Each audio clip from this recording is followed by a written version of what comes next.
arrancando semana, este lunes 16 de febrero. Acompáñennos en esta hora de noticias.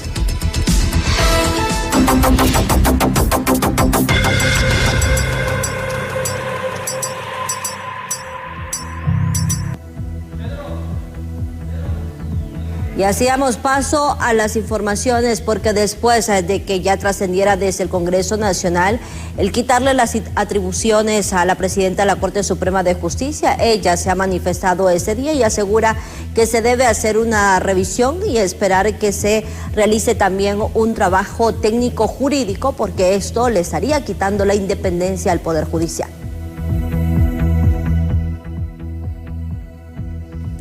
El primer debate sostenido desde el Poder Legislativo para limitar funciones administrativas a la presidenta de la Corte Suprema de Justicia, Rebeca Raquel Obando, hoy mantiene divididas las opiniones. La titular ha remitido un oficio donde señala que el texto actualmente discutido representa un riesgo jurídico a nivel escala, vulnerando la independencia judicial.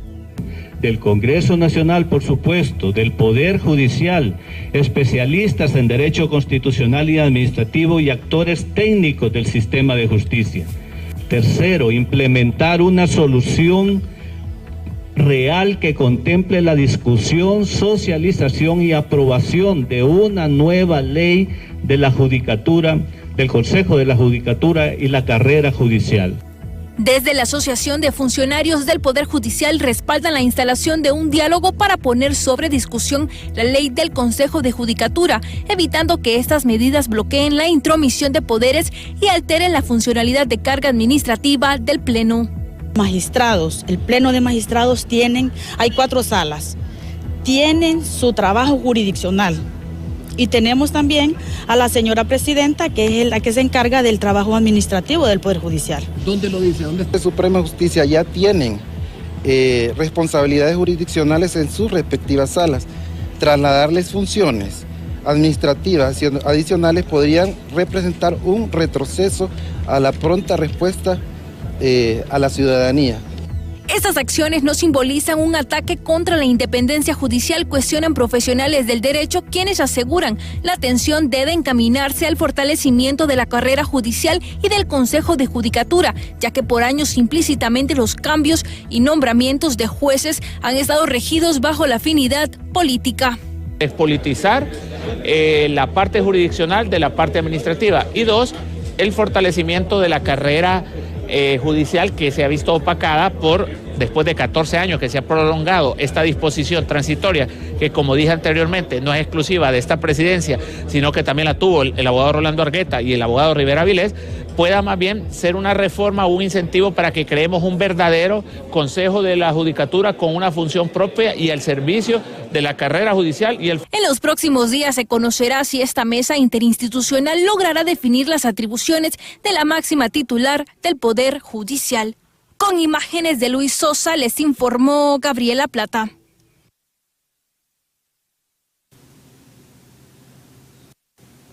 Y por otro lado, también los dirigentes del Partido Libertad y Refundación advirtieron que convocarán a movilización a nivel nacional si continúa la iniciativa de un juicio político contra el fiscal general y también contra Marlon Ochoa, al considerar que se trata de una acción con motivaciones políticas.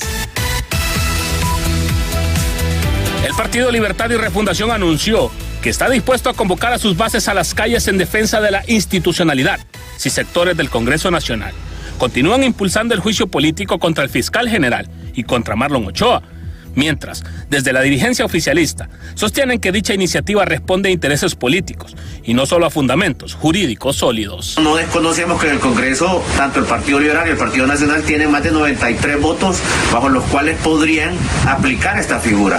Nosotros hemos hecho una advertencia al presidente del Congreso, Tomás Zambrano, así como al presidente Nasri Afura, en caso de que pretendan una persecución política contra funcionarios del gobierno pasado, nosotros estamos preparados para defendernos legalmente, pero también van a tener a Libertad y Refundación en las calles. Y yo creo que para el bien de este país, para el bien nuestro, para avanzar, no queremos generar ese tipo de polémicas y no le conviene. En contraste, el Consejo Nacional Anticorrupción exigió al Congreso Nacional que inicie el juicio político contra los funcionarios y sectores que a su criterio han incurrido en acciones que violentan la democracia, ya que el gobierno anterior quedó a deber en la lucha contra la corrupción. Soy una de las personas que me he ido de frente y he exigido al Congreso Nacional que realmente se ponga a trabajar en el tema de juicio político, no solamente al fiscal general actual, sino que también a otros actores que nos parece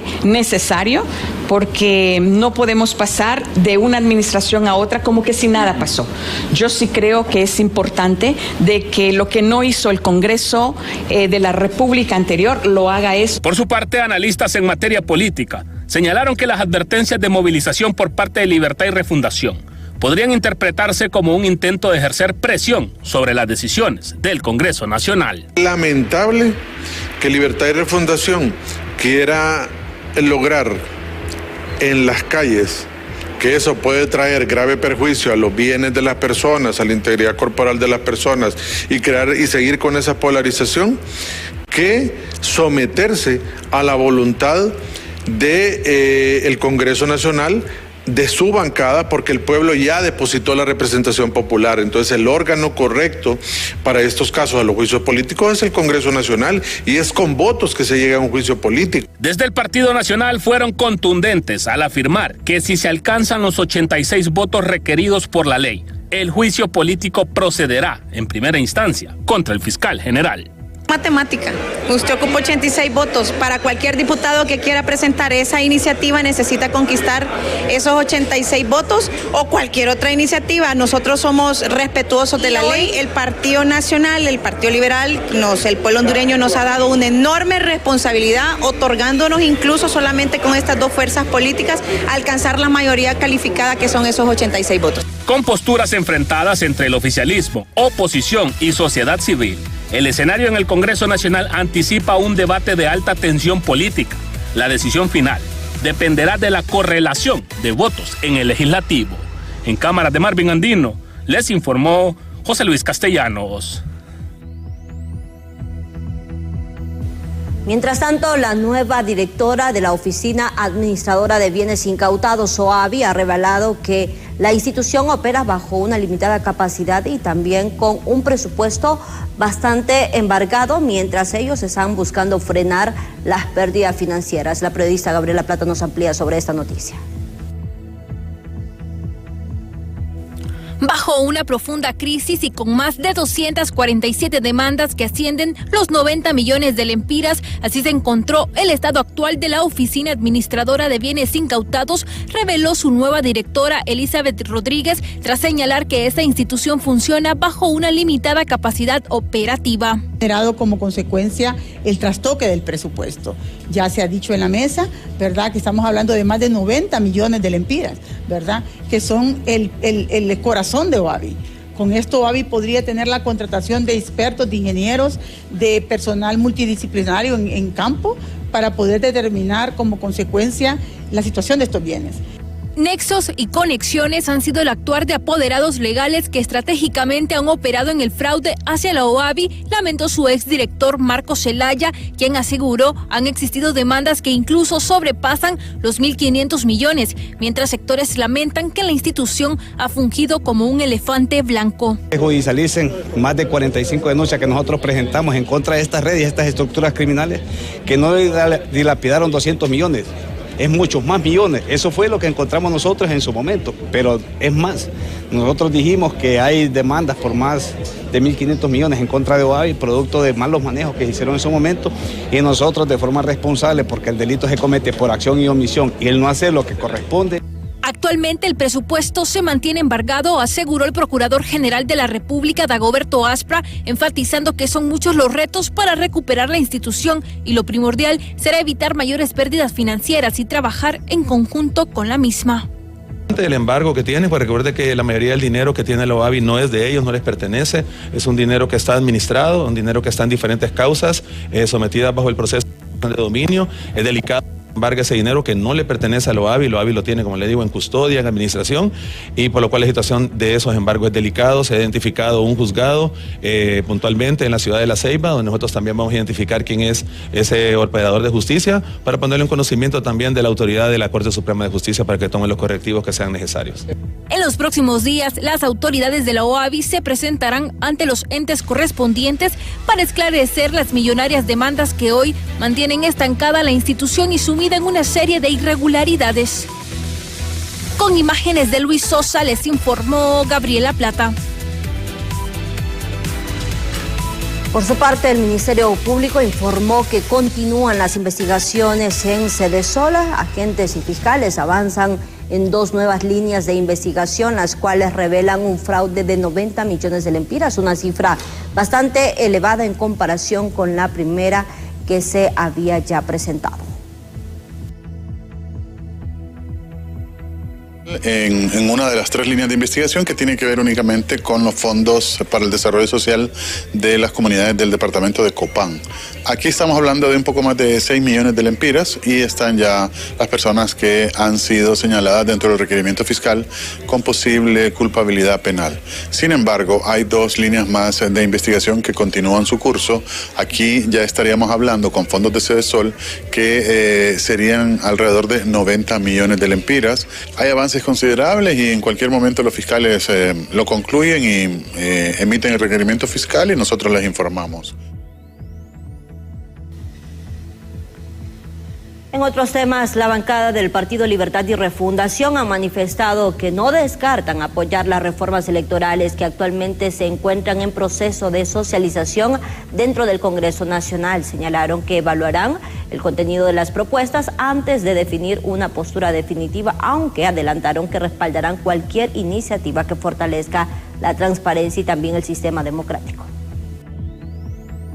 Ya existe una comisión especial asignada para hacer todas las discusiones, los estudios del caso para reformar toda la legislación relacionada con el sistema electoral en este país. El Partido Libertad y Refundación lo ha dicho en diferentes ocasiones, vamos a acompañar todo aquello que de verdad conduzca a fortalecer nuestro sistema democrático, pero definitivamente nos vamos a oponer a todo aquello que busque debilitarlo aún más o que intente generar las condiciones o el mecanismo para que se vuelva a repetir lo que sucedió el año pasado con las elecciones tanto internas como generales.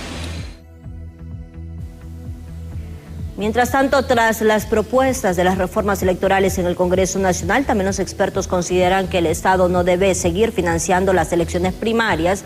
Consideran que cada partido político debe cubrir sus propios gastos. Tema del presupuesto, lo que tienen que cubrir el CNE para el proceso electoral, a mí me parece que debería ser de dotar a un sistema TREP bien calificado, diseñado perfectamente y que cubra con todos los requisitos de transparencia y de efectividad, de respetar el voto del ciudadano a través del proceso electoral. Esa es la principal aportación. Ahora, no deben crearse incentivos perversos, en el sentido de que hay partidos que se inscriben únicamente para recibir el voto, el financiamiento como partido político. Yo creo que eso es algo que tiene que revisarse. Y sí es ideal que en las primarias cada partido político cubra sus propios gastos.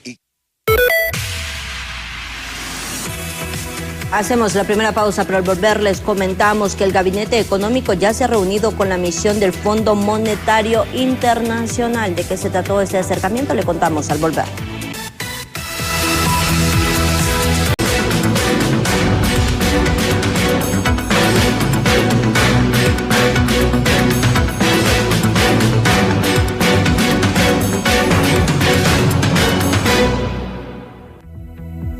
Gracias por continuar con Impacto BTV Estelar. Incrementar las penas por el delito de violación en perjuicio de niños, y esto sería a 40 años de prisión, y también aplicar la castración química en casos específicos, es un tema que ha causado mucho ruido después de ser mocionada por el diputado Antonio Rivera Callejas, mientras el Ministerio Público asegura que las denuncias por este delito crecen cada vez más. En el sentido de elevar las penas de violación de 30 a 40 años, de 40 años a cadena perpetua y y también la castración química. ¿Qué es lo que Estas sucede? palabras del diputado Antonio Rivera han causado eco. Endurecer las penas contra los abusadores de menores se sienten cada vez más urgentes. Desde Casa Alianza ven necesaria esta reforma al Código Penal para lograr frenar el daño que ejercen sobre los niños y niñas de Honduras. No estamos viendo que haya una medida lo suficientemente drástica que pueda dar un fuerte llamado, ¿verdad?, hacia estos agresores. Entonces, ¿qué es lo que sucede? Se tienen que tomar medidas. Yo pienso que es un mensaje, sería un mensaje bastante contundente el que el Estado pueda subir o aumentar, ¿verdad?, las condenas, el año de condena que se le dé o la pena que se le dé hacia estos agresores sexuales. Sin embargo, defensores de derechos humanos sostienen que el país se enfrenta a múltiples problemáticas sociales que requieren atención urgente y advierten que no es prioridad reformar el Código Penal, mucho menos incorporar medidas como la castración química. Le subimos a las penas de los corruptos, porque no le subimos a las penas de otros delitos que en el Congreso Nacional pasado se les bajaron. Y que tienen que ver con los funcionarios públicos. Realmente Honduras lo que necesita es desarrollo económico. Honduras lo que necesita es que los hondureños tengamos los derechos que tutela el Estado hondureño. Pero hablar de castración en un país donde la justicia se manipula desde el sector público. Mientras tanto, el Ministerio Público informó que diariamente se reciben entre 5 y 10 denuncias por abuso y agresión sexual contra menores. Además, semanalmente se registran entre 7 y 10 sentencias por estos delitos. Actualmente las penas por otras agresiones sexuales oscilan entre 5 y 9 años de prisión, mientras que en procedimiento abreviado pueden reducirse de 3 a 5 años. En casos de violación, las condenas van de 9 a 13 años y bajo procedimiento abreviado pueden quedar un poco más de 6 años de cárcel. En este año solamente en Tegucigalpa van alrededor de 200 denuncias en lo que va del año 2026 y la mayoría de ellas son por delitos de violación y otras agresiones sexuales en perjuicio de niñas y de niños. Es decir, que la incidencia es alta y cada día lamentablemente van en aumento estas cifras. Unas 8 víctimas son menores de edad que denuncian agresiones sexuales de parte de sus familias, o también se verifican casos semanalmente, se están atendiendo solamente en los hospitales casos de delitos sexuales de niñas y niños, alrededor de 3 a la semana. La propuesta planteada por el diputado Rivera establece reformar el artículo 249 del Código Penal para aumentar a 40 años la pena por violación en perjuicio de niños y aplicar la castración química en casos especiales. Sin embargo, en 2021 ya había intentado avanzar en una propuesta similar, la cual permaneció engavetada. Ahora queda en manos del Pleno Legislativo el poder ser aprobada. En Cámara de Ángel Maradiaga les informó. Con la misión del Fondo Monetario Internacional que está en el país para poder fortalecer las relaciones con el ente internacional, aseguraron las nuevas autoridades. Ya está en el país la misión del Fondo Monetario Internacional y la primera reunión ha sido con el Gabinete Económico, encuentro que ha sido de acercamiento, aseguran las nuevas autoridades que rectoran la política económica del país. La misión del Fondo Monetario Internacional sostendrá reuniones de trabajo diversas en nuestro país con distintas instituciones públicas y también instituciones privadas. Entre ellas está la AIBA, el COEP, la Embajada Americana, la ASJ, así como con equipos técnicos vinculados en áreas fiscales y técnicas, financieras, energéticas y tributarias del sector social. Estas sesiones van a permitir profundizar en el análisis de variables macroeconómicas, el desempeño fiscal, la estabilidad financiera y otros aspectos relevantes para la economía nacional. El presidente del Banco Central asegura que la visita de la misión del FMI no es para una revisión del acuerdo económico vigente, sino para poder conocer la situación macroeconómica del país heredada del anterior gobierno. El manejo de expectativas con respecto a estas visitas es importante. No es una revisión. En primer lugar, simplemente es una primera discusión en la cual vamos a entender cuál es el estatus del acuerdo actual, vamos a ver cuáles eran las prioridades de la administración anterior y nosotros lo que traemos es cuál es la visión del presidente Asfura con respecto a los temas económicos, específicamente poder tener claridad en el marco coherente tanto de política fiscal como política económica que va a permitir implementar las prioridades del gobierno. El coordinador del Gabinete Económico asegura que habrá flexibilidad por parte del Fondo Monetario Internacional en varios temas, tomando en cuenta que el acuerdo existente le toca finalizarlo en el actual gobierno. Reiteramos que este proceso se desarrolla en un ambiente abierto de cooperación, también un ambiente de mucha flexibilidad, tanto por parte de la misión del Fondo Monetario como por parte del Gabinete Económico, mucha transparencia y diálogo constructivo. La misión del Fondo Monetario se reunirá con varios sectores de la sociedad hondureña en esta semana y finalizará este viernes 20 de febrero con una reunión en finanzas y con el presidente de la República, Nasri Asfura. En cámara, Jesús Sánchez les informó Luis Durón. Bien, mientras tanto, también el economista Mario Palma considera que la relación que ha retomado esta administración con el Fondo Monetario Internacional permite que Honduras tenga certeza económica a nivel internacional y pueda acceder a préstamos para poder mejorar su economía. Del Fondo Monetario Internacional, porque es importante para el país por 3 puntos. Primero, porque nos ayuda a generar certeza, ¿verdad? En una economía repleta de incertidumbres. Entonces esto lo podemos ver nosotros en que, por ejemplo, en septiembre, desde agosto a septiembre del año 2023, cuando se firmó el actual acuerdo, hubo una reacción positiva en el riesgo país, digamos, una vez que se firmó el acuerdo. Eso nos dice la importancia en términos de la certidumbre para nuestra economía. Segundo, el acuerdo le da acceso a asistencia técnica para la toma de decisiones en temas de política pública, económica especialmente, que es tan importante para la nación. Y tercero, le brinda recursos frescos, ¿verdad?, para las finanzas públicas. De hecho, el acuerdo que se firmó en el 2023, septiembre del 2023, habla de 822.000 millones de dólares, se ha desembolsado un 58%, están pendientes de desembolsarse 346.000 millones de dólares, que recordemos que son evaluaciones semestrales, y después de cada una de las evaluaciones, una vez que se pasa la revisión técnica de las metas numéricas y de las metas más estructurales, entonces se dan los desembolsos.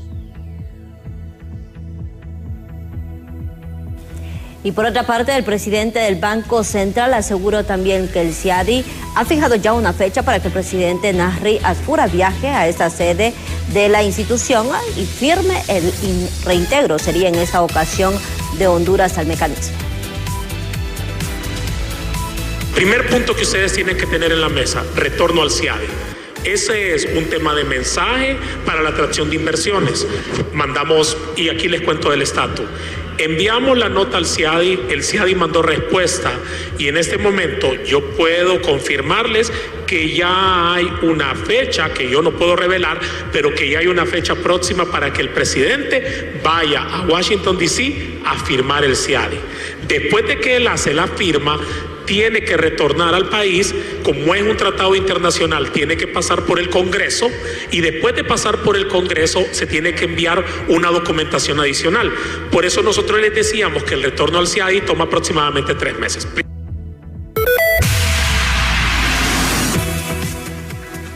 Nos separamos nuevamente, pero al volver les comentamos que la alcaldía ya ha decidido restringir el acceso a los vendedores en la calle.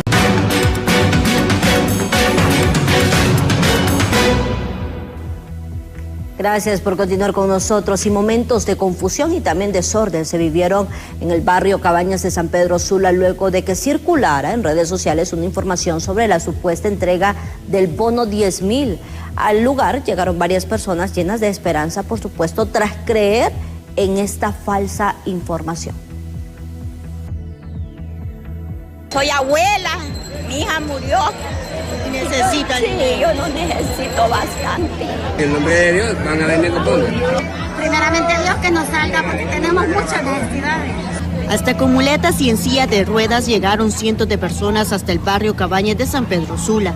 Luego de que se difundiera en redes sociales la supuesta entrega del bono 10.000, la multitud lanzaba por las rejas de una vivienda documentos personales, esperando que fueran recogidos por los supuestos encargados. Bono 10.000 dicen que es, no sé si será verdad. Vale la pena venir aquí. Así es fuerte, porque imagínense, ya uno a esta edad no le dan trabajo.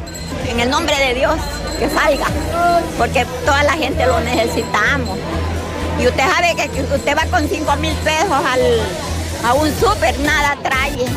Representantes del Partido Nacional salieron al paso asegurando que no existe ningún programa activo con esas características y que todo se trató de una información falsa. Nosotros estamos muy consternados porque hay gente que se ha movido hasta en silla de ruedas a los lugares donde se está indicando que se están levantando listados para entregar este bono. Quiero decirle a la población hondureña que esta información es totalmente falsa. En el momento que vengan los beneficios del gobierno de Narri Juanas Fura, van a ser anunciados por los diferentes medios oficiales, medios de comunicación, redes sociales, y van a ser, pues, obviamente distribuidos por las autoridades departamentales, autoridades municipales. Así que hago un llamado a estas personas que sabemos que son de Libertad y Refundación, que no se presten a este tipo de situaciones. Están jugando con el estómago de la población hondureña. En evidencia quedó lo que muchos ciudadanos atraviesan y cómo la desinformación puede movilizar multitudes en cuestión de horas. Para Impacto BTV les informó Cristina Escobar.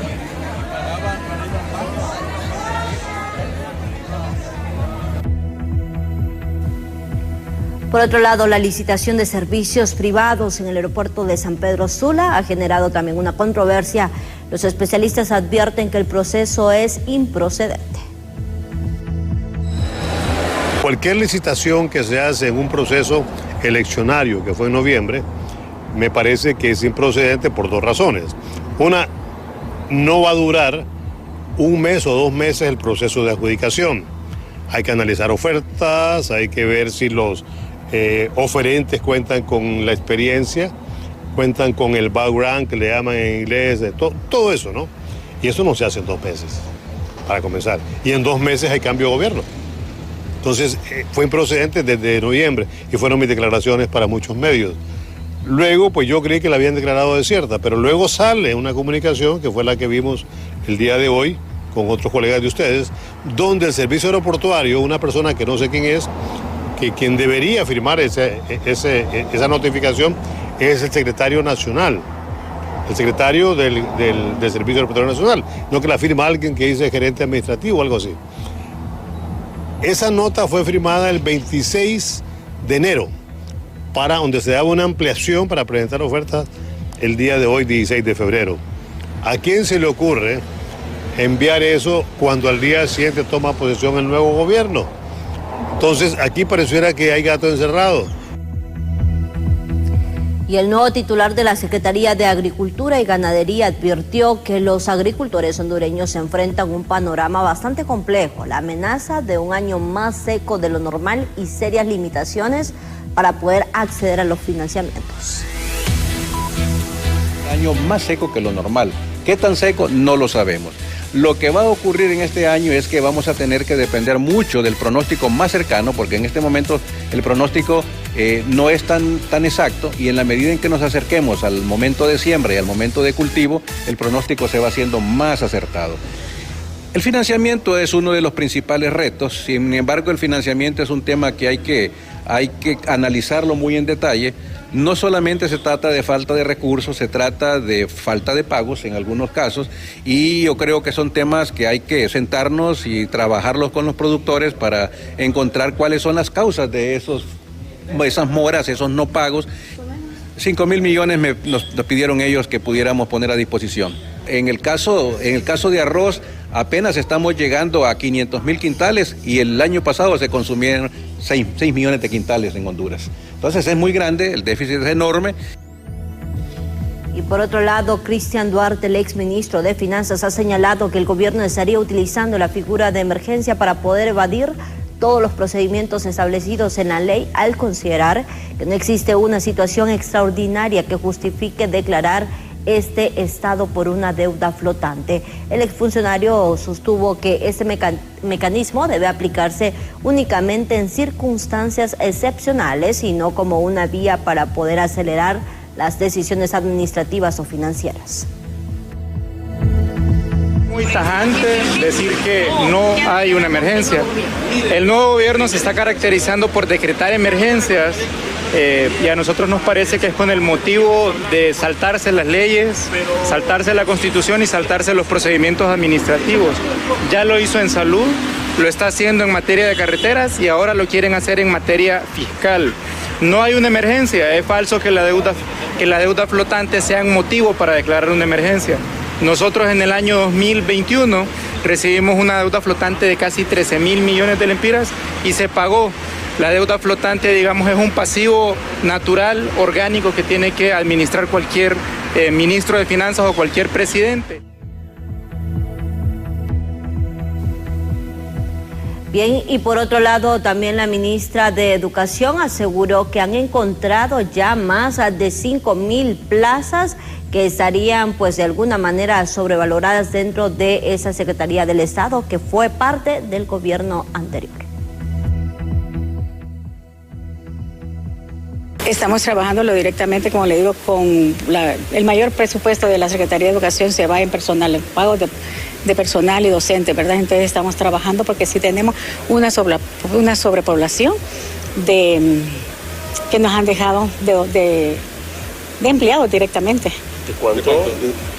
En este momento no sabría decirle qué cantidad, pero sí tenemos como 5.000 y pico de empleados que nos han dejado. Estamos hablando de servicio civil, solo servicio civil. Servicio civil y docencia, ¿verdad? Además, la ministra aseguró que el exsecretario de Educación, estamos hablando del señor Daniel Esponda, ha solicitado también un pago tras él mantener una licencia magisterial. Asegura que él la misma la ha tenido de manera nocturna, por lo cual está pidiendo que sea remunerada. Escuchemos. Que está nombrado en una asistencia técnica y está nombrado también en un colegio nocturno, en un colegio donde no existe la jornada nocturna. Sí está solicitando una licencia, ¿verdad?, por aspectos gremiales. Todos los dirigentes, ¿verdad?, que están en las directivas de los colegios magisteriales tienen, ¿verdad?, una licencia con goce de sueldo.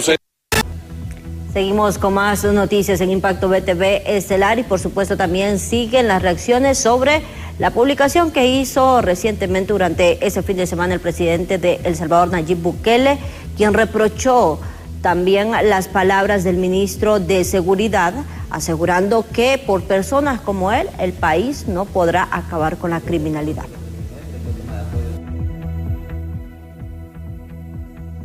Las palabras expresadas del presidente de El Salvador, Nayib Bukele, refiriéndose a las declaraciones del ministro de Seguridad, quien mencionó que el país centroamericano es geográficamente más pequeño que Honduras y que por ende no funcionaría el mismo modelo de seguridad. El mandatario mencionó: me había mantenido al margen porque sé que muchos de mis hermanos hondureños esperan que el nuevo gobierno haga algo por la seguridad, pero escuchar al nuevo ministro de Seguridad defender los derechos humanos de los criminales es triste, de verdad. Miles de hondureños morirán por culpa de estas personas. Mientras analistas consideran que es momento idóneo para que el Congreso Nacional apruebe reformas constitucionales para que se establezcan mejores mecanismos contra la criminalidad. Que el presidente Bukele se siente ofendido cuando el ministro compara El Salvador con un departamento de los 18 departamentos del país. Claro que eso produce una reacción con un país que es nuestro hermano vecino y más cercano país. Luego, el otro escenario que analizo es que el ministro también aduce de que El Salvador tiene, el presidente Bukele, todo el control de la institucionalidad dentro del Congreso para hacer reformas. Yo creo que aquí es importante analizar y recordarle al pueblo hondureño que este gobierno se está convirtiendo en un cogobierno, o sea, gobierna el Partido Liberal y gobierna el Partido Nacional. Sumados ambos, ellos hacen una gran cantidad de diputados para hacer cualquier reforma, ya sea a las leyes o hasta la Constitución misma. mientras que penalistas consideran necesario aplicar políticas contra la criminalidad, pero sobre todo iniciar procesos de depuración de la policía y el ejército para combatir las estructuras criminales. Honduras necesita algo importante, necesita mano dura de acuerdo a los parámetros de Honduras. Además, yo diría que el ministro empiece por su policía, empiece por el ejército, porque de ahí es donde están los grandes personajes, pues. La historia nos dice el Tigre Bonilla, otros generales que salieron. Tienen que tener dignidad, pero sin arrebatos, sin sombrerear a nadie, respetando para que lo respeten, jugar de tal manera que podamos sacar el mayor beneficio, porque la prioridad de todo gobierno debe ser, primero, el bienestar de su pueblo. Yo como ciudadano hondureño estaría preocupado el actuar, por ejemplo, del Congreso Nacional. ¿Qué fue lo primero que hizo el Congreso Nacional tras de que asumió el poder esta nueva legislatura? Es hacerle favores o devolverle los favores, los compromisos a los empresarios. Mientras el ministro de Seguridad informó que ya tienen identificadas muchas zonas de riesgo que serán atacadas. Estos sectores esperan que las acciones que se toman en materia de seguridad persigan verdaderamente el delito y alcancen a las cabecillas criminales. Con cámara de Walter Pérez, les informa César Euseda. Cambiamos completamente de información. La Asociación China en Honduras celebra ya el Año Nuevo Chino. José Luis Castellanos está en el lugar donde, por supuesto, llegarán todos los miembros de esta misma organización para poder hacer esta celebración. José Luis, usted nos describe en este momento cómo se encuentra el ambiente previo ya a que se realice esta actividad. Buenas noches. Así es, licenciada, muchas gracias. Buenas noches. En efecto, tal y como lo menciona, ubicados acá en un sector de la capital, en un restaurante precisamente, porque ya están todo lo que son los preparativos. La comunidad china acá en nuestro país, en Honduras, está celebrando el Año Nuevo Chino, que precisamente es simbolizado por el caballo de fuego. Se tiene pautado, pues, de inicio esta importante reunión de esta importante comunidad a las 9 de la noche. Ya está preparado el lugar, ya están afinando los últimos detalles precisamente para llevar a cabo esta importante celebración. Y algo que destaca y resalta es lo que es la decoración en base a este caballo de fuego, que es lo que simboliza este nuevo año chino. Ya entre la cultura, el tema precisamente de esas importantes alianzas que se tiene entre Honduras y la comunidad china, ya podemos observar que hay algunos invitados precisamente que se encuentran aquí en este punto, en este sector, únicamente a la espera. Son invitados bastante importantes, invitados especiales que estarán este día en esta celebración. Cabe destacar que todavía pues no ha iniciado, se tiene previsto sea a las 9 de la noche se lleve a cabo este importante evento. Recapitulando, la Asociación China en Honduras celebra hoy el Año Nuevo Chino, que precisamente es simbolizado por el caballo de fuego. Importante celebración que está próxima a dar inicio en lo que son las 9 de la noche. Se tiene previsto, se tiene pautado, ya han comenzado a llegar los diferentes invitados. Mi reporte de esta hora, licenciada, con usted. Hasta aquí con las noticias. Gracias una vez más por habernos acompañado. Los espero el día de mañana. Usted siempre comience informándose con Impacto BTV matutino a las 6 a.m., seguido Diálogo de Impacto y el Honduras. Que tengan un feliz descanso.